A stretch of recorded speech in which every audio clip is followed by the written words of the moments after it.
Welcome everyone. Welcome you to this special board meeting November 7th, 2012, and ask the director to proceed with roll call. Trustee Buckland. Present. Trustee Kartner. Present. Regrets. Trustee Garrow. Trustee McPherson. Present. Trustee McAllister. Regrets. Vice Chair McDonald. Present. Vice Chair McMillan. Present. Trustee McRae. Present. Chair Petersma. Present. Trustee Richards. Present. Trustee Swan. Present. Regrets. Student Trustee Sidney Collard. Okay. Thanks everyone. Trustee John McAllister has declared a conflict both from the private and public session, and that is his reason for not attending this evening. Are there any other declarations of conflict of interest? All right.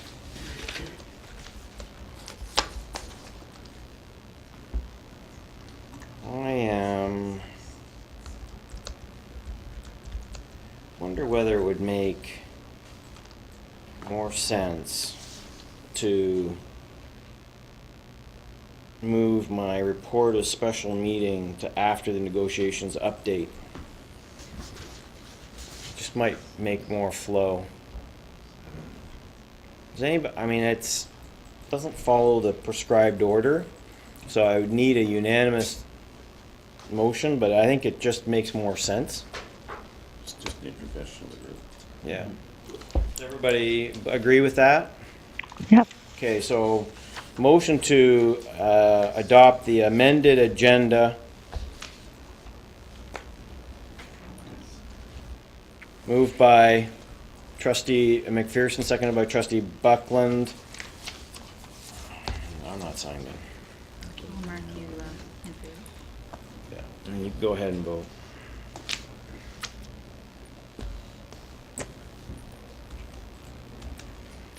Anybody opposed? No. Everybody's in favor then. So that would then go negotiations update, report from special meeting committee of the whole, private session. Okay. So that passes, and it did pass unanimously. Negotiations update. There was a written report attached to the agenda. Are there any questions? The only change would be in the status of OSSTF. That's not reflected in the report, correct? Correct. What's that? Do you want to just update us on the changed status of OSSTF? Through you, Chair, and also I'll use Jane Smith, our Chief Negotiator, to help me out with this one. We were expecting today that OSSTF would be in a legal position to bring sanctions forward at the 11th hour, literally the 11th hour. Last night I received an email from our local OSSTF that there was meetings going on in Toronto, that the minister's staff was meeting with the executive level provincially of OSSTF, and that they were withholding any sanctions whatsoever until midnight of Sunday night, and that is where we're sitting right now. That's the only change. Jane, I think I've captured it all there. Okay. Are there any comments or questions on the negotiations update? Okay. Thanks, everybody. We'll move on now to the report from the special meeting committee of the whole. During that meeting, we discussed human and HR issue, and we have a motion from the committee of the whole private session. I've distributed a copy of the motion. The text is the continuing labor dispute between the Minister of Education and the unions representing our employees has placed us in the position we are now in a legal strike lockout position with the Ontario Secondary School Teachers Federation as of November 7th, 2012. The board takes the safety of our students very seriously. The Upper Canada District School Board authorizes the Director of Education to use the power vested in the board to protect our students' safety by closing one or more of our schools or by locking out the staff of one or more of our buildings if the need arises. I need a mover and a seconder, please. Trustee McMillan, Trustee Karkner. Just as a little bit of background, as everyone I hope is aware, we've had a situation created by the Minister of Education who started off a provincial discussion in rather an alarming fashion, where she showed up with a list of parameters, placed them on the table, and said, let's have a discussion, but no, you can't discuss it. There was little or no interest in what others had to say, and little or no interest in what we had at the table through the Ontario Public School Board Association. Resulting from that, there was a period of time where maybe there were, maybe there weren't discussions. Nonetheless, none of the federations or unions representing our employees came to an agreement with the Minister of Education. The Minister of Education created a deadline of August 31st as sort of a date that everybody had to have this solved, or she would legislate. In keeping with our tradition of bargaining, which generally occurred over a number of months following the termination of the contract, this was all a surprise and caught everybody off guard. She did, though, live up to her statement that she would pass legislation. Maybe one of those times we hoped that a politician wouldn't fulfill a promise. And introduced what we've now known as Bill 115, which laid out the financial parameters that they had agreed to with the Ontario Catholic Teachers Association.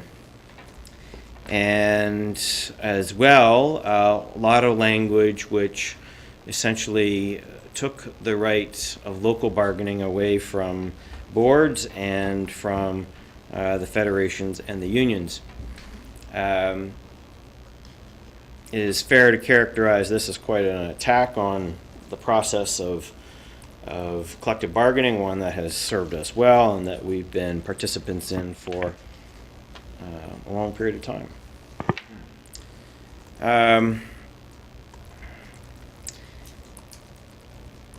This continues to be an issue that is between our employee groups and the Minister of Education. Her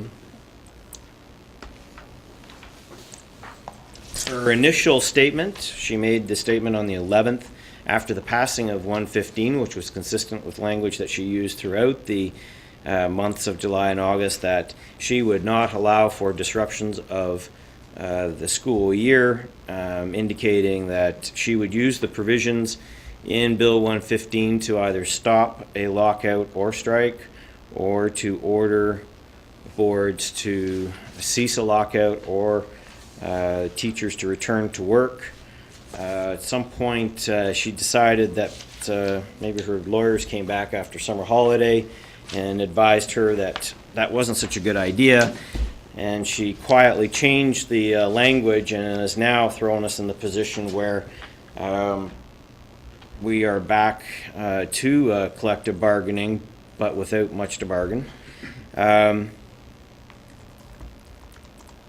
The federations and unions representing our teachers and support workers have been moving through, OSSTF has been moving through the process of being put in a legal strike position. As the motion states, that legal strike position is today. We know that we are meeting with a conciliator and ETFO on the 22nd with our Elementary Teachers Federation. So it's important that we recognize that the sanctions that OSSTF announced a week ago as part of their strike action could jeopardize our ability to manage our schools. Got a copy. And just so people have a sense of what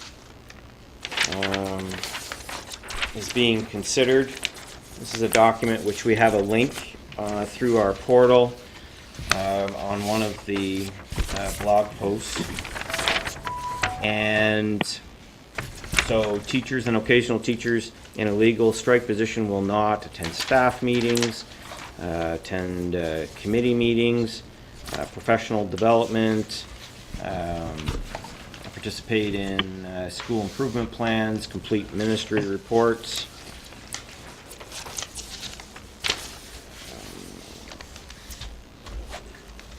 They also are going to will not participate in providing coverage for absent administrators, provide on-call coverages for absent colleagues, accept any assignment and supervision in addition to regular classroom duties or in the addition to ongoing unassigned supervision of student behavior in hallways, accepting VP assignments. And it's these provisions that I think have all caused us to come together tonight and discuss how do we ensure that we can operate our schools safely. The motion tonight, if passed, would provide the director with the authorization to, in the event of a school becoming unsafe, and I stress that is the only reason that the director would be authorized to do one of two things: close one or more schools, or to lock out one or more the staff groups of our schools. Again, I just want to make it clear that this is an effort to ensure that the director has the tools in place to ensure that our very serious obligation to provide a safe environment is maintained at all times.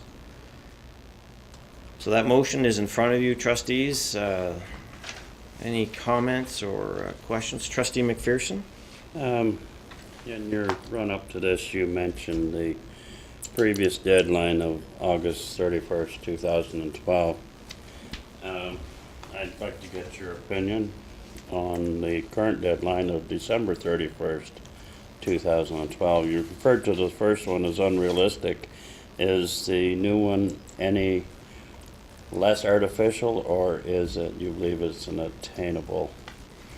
Well, I don't think the attainability matters. I think it's a legislative requirement, and what it does is that it triggers the memorandum of understanding becoming the contract, and I think everybody is in agreement that it would bring to an end any attempt to collect a bargain. The only way, the August 31st deadline that she imposed wasn't a legislative one, so it bore no weight. It was just when our contracts ended. The difference now is that this is a legislative deadline, and because of that, if they were to not adhere to it, would require a legislative change. Trustee McMillan? Through you, Chair. I think that from the outset, I think it's important to recognize that our board has been probably the leading board in the province about making other boards and people across the province aware of the severity of Bill 115 and the action of the Ministry of Education in terms of taking away labor rights from our unionized employees. We saw that as something that was not right. We continue to see that as something that is not right. And I think what is happening now with talks continuing in Toronto, we strongly encourage that to continue.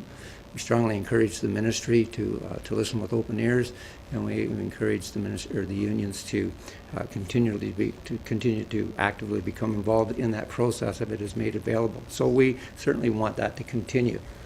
I'm really pleased that we have put student safety as the only reason behind this motion, and I think it's very important that we also reinforce that this is a last resort.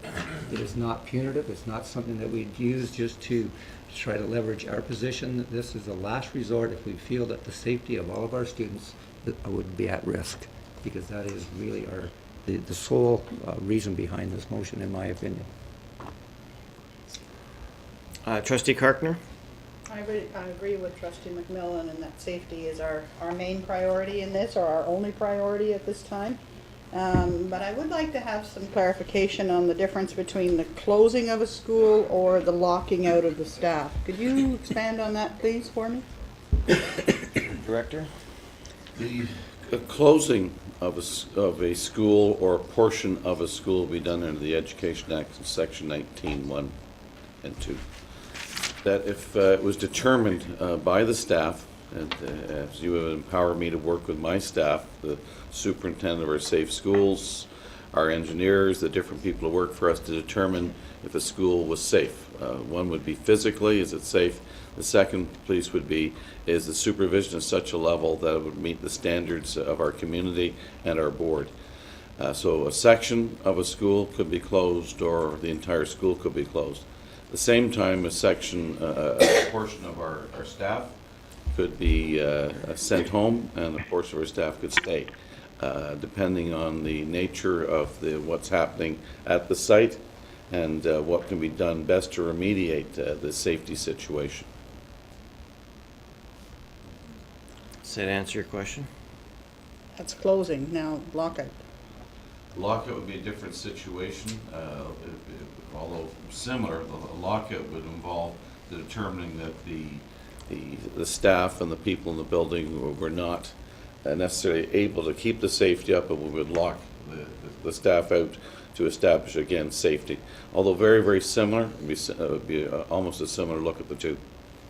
The chief difference would be in the closure, staff would continue to be paid, and obviously in a lockout, the staff that were part of the bargaining group being locked out would not be paid, correct? Yes. If the one group or our groups were not supervising and doing what we'd ask, they would be that portion of the school would be closed down, and that group would be locked out of the building. Trustee Swan? If we're closing a portion of the school in, let's say, our 9 to 12 model school, or sorry, 7 to 12 model schools, how's this going to affect contract workers, cafeteria workers, bus drivers? The contract workers, their employment would be governed by their contractor. So that they would have to answer that question.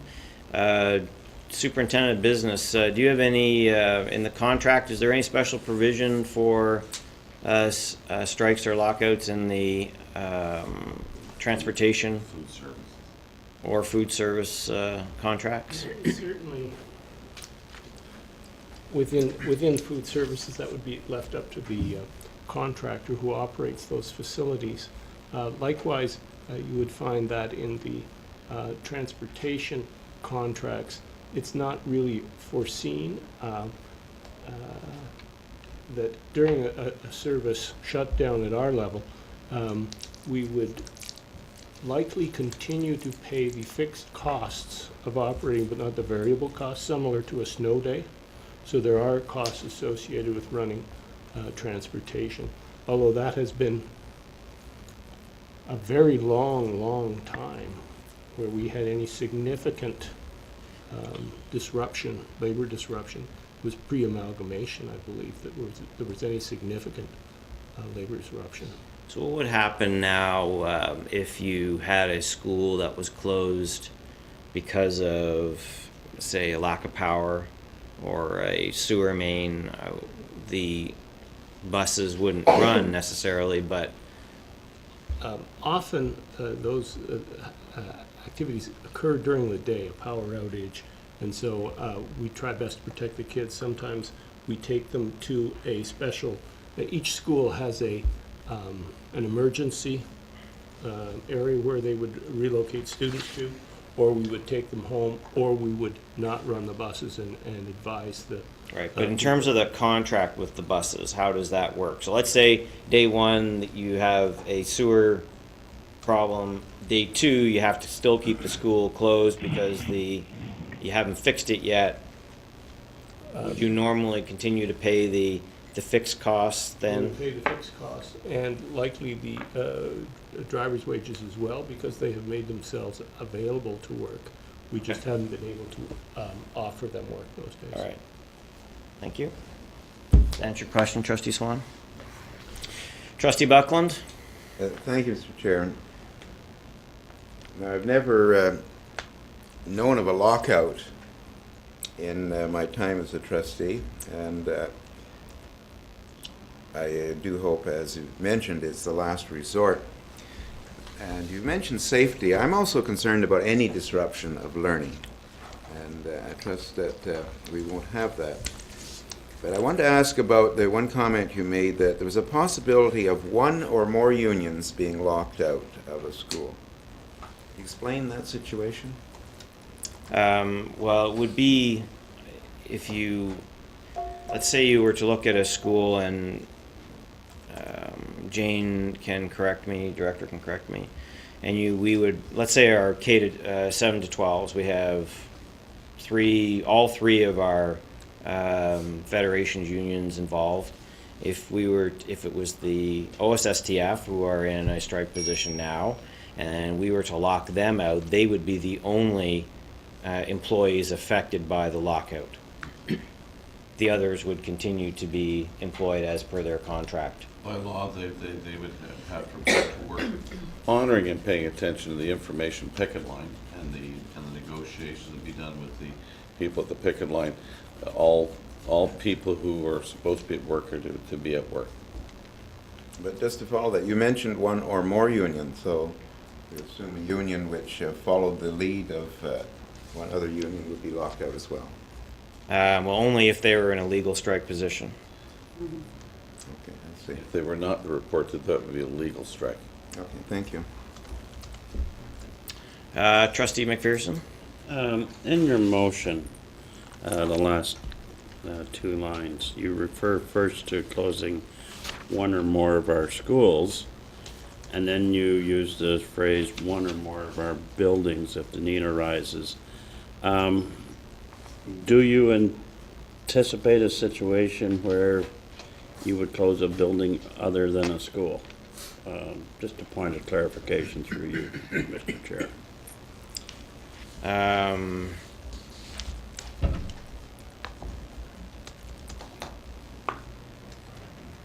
Trying to think of whether it was arbitrary.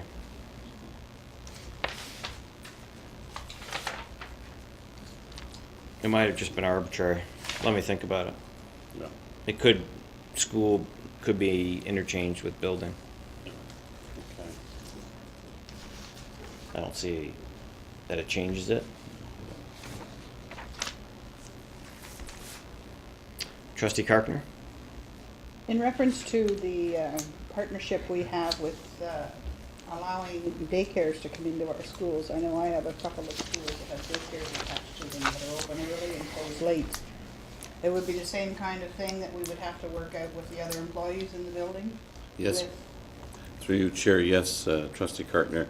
With those types of centers and partnerships we have, is that we'd expect people, parents, staff of the daycare to honor the picket line in the sense that they would honor the deal that's made with the strike captain, the principal, the site supervisor, the management that have determined where it would be, how it would operate, and then we would expecting that all the centers would be open and that we would respect all of our partnerships.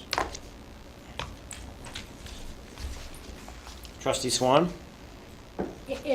For example, in a 7 to 12 model school, kind of to take off where Trustee Buckland left, how would we support our principals, or how could we are we going to ensure that our students, our staff, our teachers are safe in these schools? They're quite large buildings, half of it's empty. Are we going to send people in and revamp classrooms, move them from the top floor to the bottom floor? Through your chair, Trustee Swan, we would have a variety of contingencies. Right now, as we speak, principals are looking at a variety of different settings where they move students to different parts of the school, to different types of settings. They would work very closely with Superintendent Coombs to look at the nuances of where kids and staff would be in lines of supervision. This building and in our variety of our managerial staff would be assigned to schools to support the principals, and that I would see that this building might be very quiet and our schools might be very busy. And then case by case, we look to see, make sure this was working, that our students were in a safe environment for learning.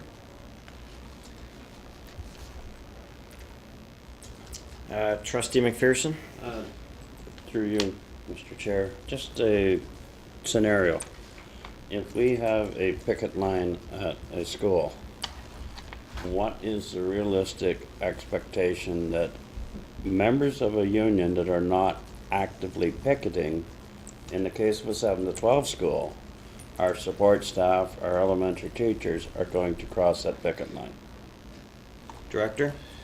Well, it's against the law not to go report to work. So if we have a group of people decide not to go across the line, they'd have to have the cause or whatever, and So it have to becomes make a case. So they'd be expected to show up for work. Okay. What I we just would be wanted to- doing, going back to what the chairs has said and what Vice Chair McMillan said, we did not ask for the situation. We didn't, so we're going to honor the work of the different groups and recognize that we'll be very, very respectful.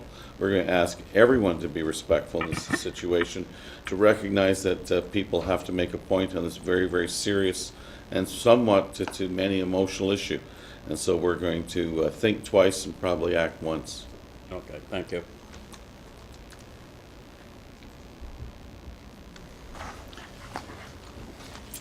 Okay, can I just come back to your question, Trustee McPherson?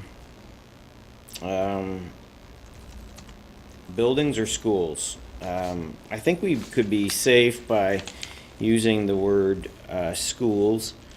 In checking what the Ed Act construes as school, it's saying a school is a body of elementary school pupils or secondary pupils that is organized as a unit for educational purposes under the jurisdiction of the appropriate board.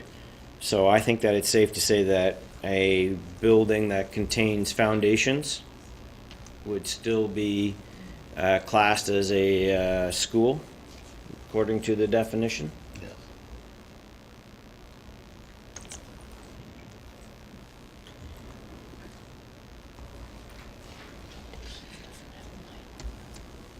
Why doesn't it say anything about an IDENT number? What is the contract? Does the contract make any specific language around that? No.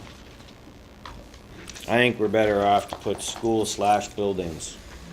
What do you think? I believe if you put down school or buildings, the same thing. What you're basically looking at is if it's housing and holding students and they're supervised by our staff, it's a school, whether it's an arena, whether it's a building of any sort. So if it's conducting school-related things, that's where it's at. Okay. I think you got it covered. I think if it's okay with our mover and our seconder, Trustee McMillan and Trustee Karkner, I would feel more comfortable covering ourselves by saying schools/buildings. You okay with that? I agree, because if we were to have to be forced into the situation with our other union groups, we may need to talk about buildings as opposed to schools. Okay. So we'll make that change. It's done. Do it to both. There's two you got it. Good. Thank you. Just way ahead of it.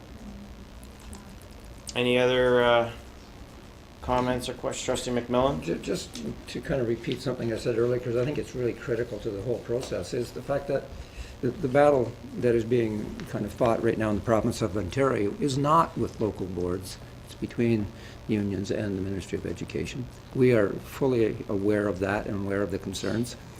When the dust does settle from this, and it will, it's so important that relationships have been maintained, and respect has been shown throughout the entire process.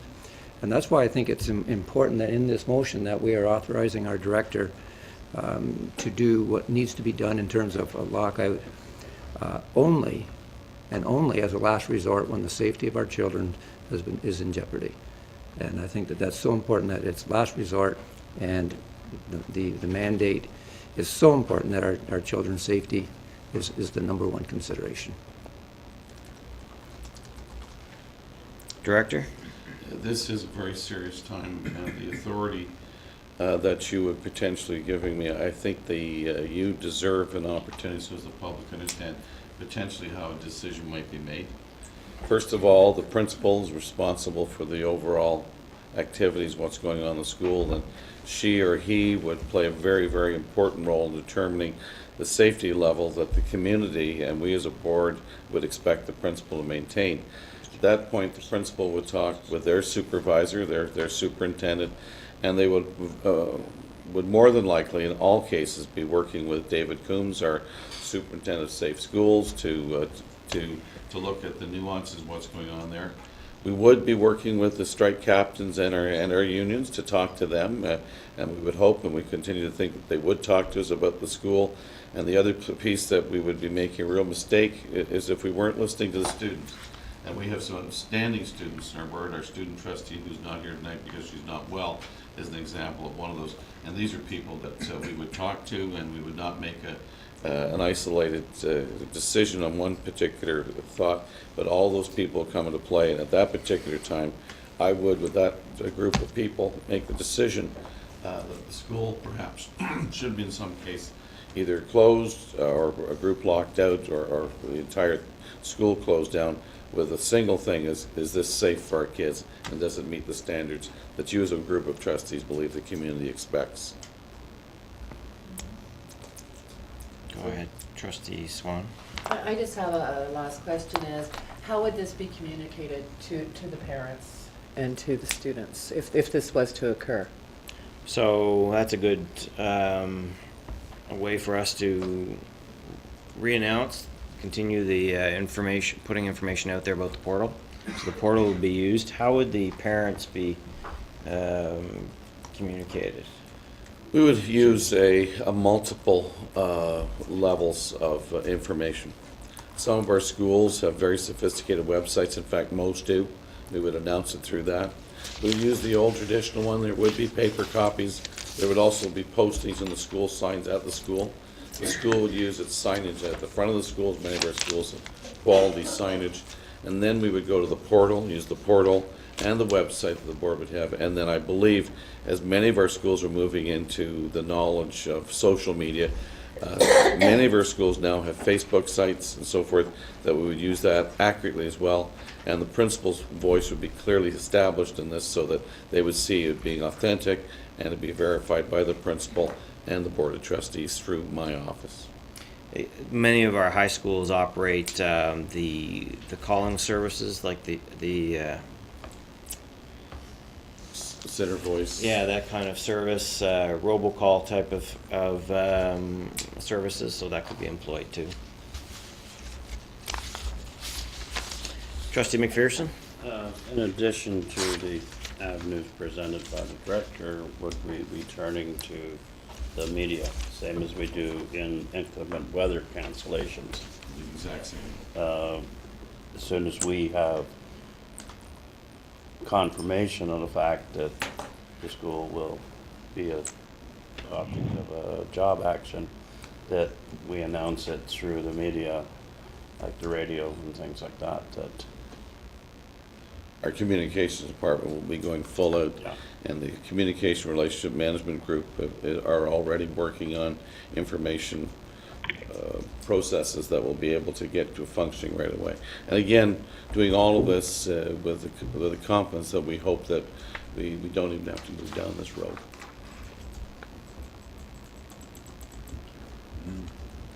Is there a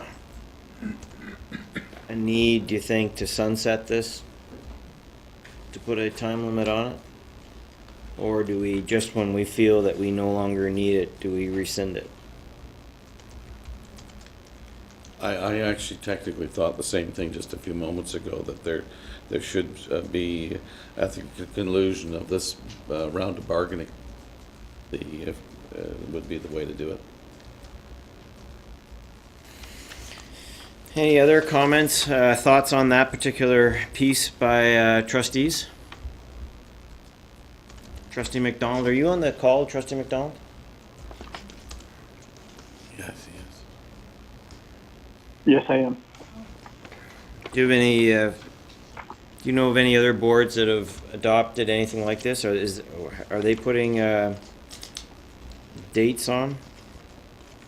No, I don't. I don't know, Chair Peterson. Others director.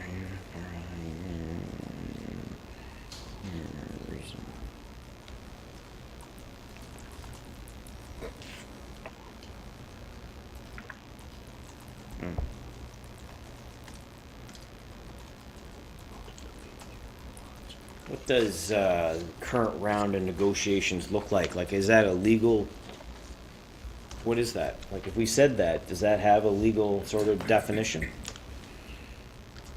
At the end of this contract negotiation would it be a legal definition?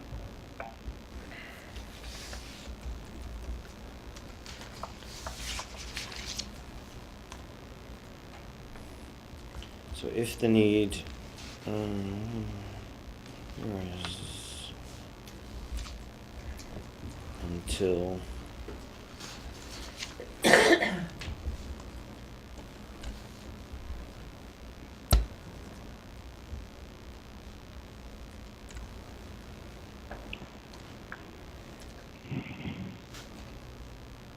Can you say something like until no longer required? what about until all contracts have been signed? Are you referring only to one group here, so No, you're this covers broad- them all. Okay.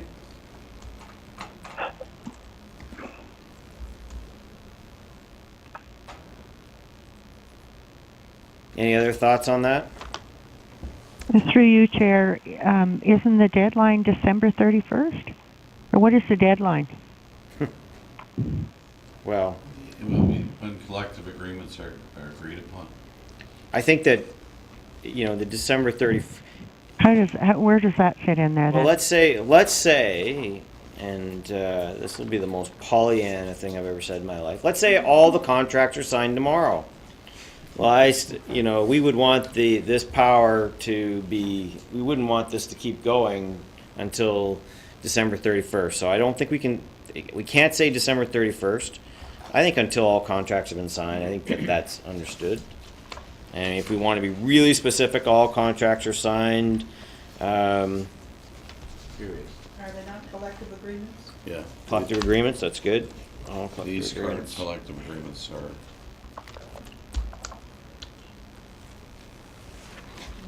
complete.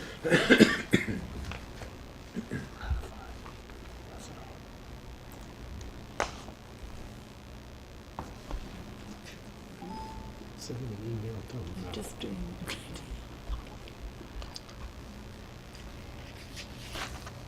Is that clear? Does everybody? Go ahead, Trustee McPherson. I think this is a good step, making this limitation on it. It emphasizes the fact that this is a bit extraordinary to do. And, I believe placing limitations on it is wise.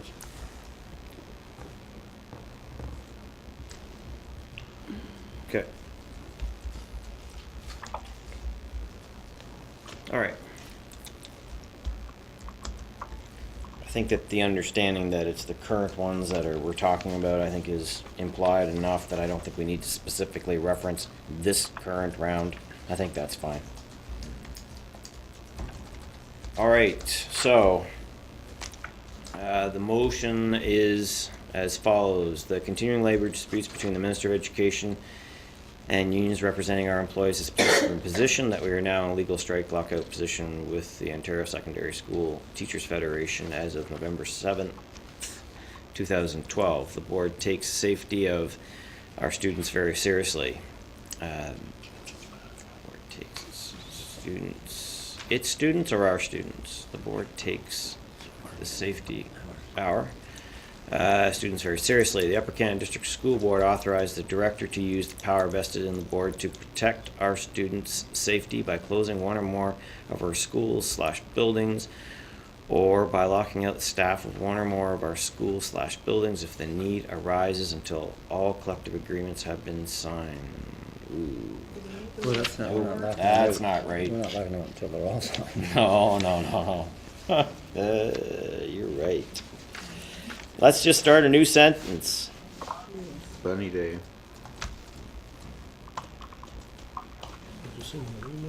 This motion, Could be out for a while. this motion, you know what, guys? Let's just track it and we'll rescind it when we're done. Yeah. That's the easiest thing to do.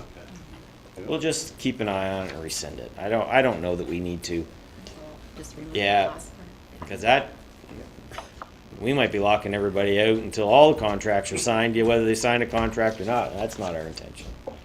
Trustee McPherson? I got one suggested change for you, and where it says the Upper Canada District School Board authorized the Director of Education, I realize that sometimes there's a bit of difficulty differentiating between school board and school board.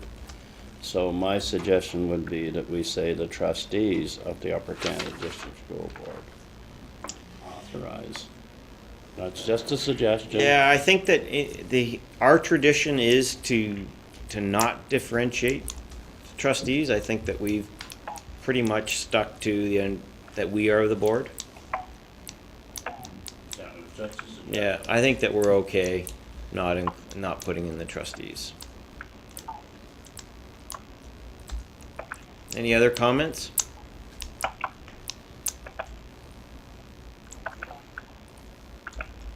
All right.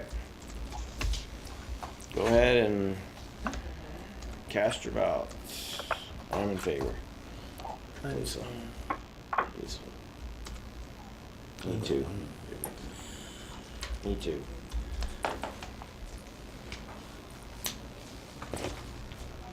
They didn't aim for long. Trustee McCray? In favor. Trustee, All good. okay, that passes unanimously.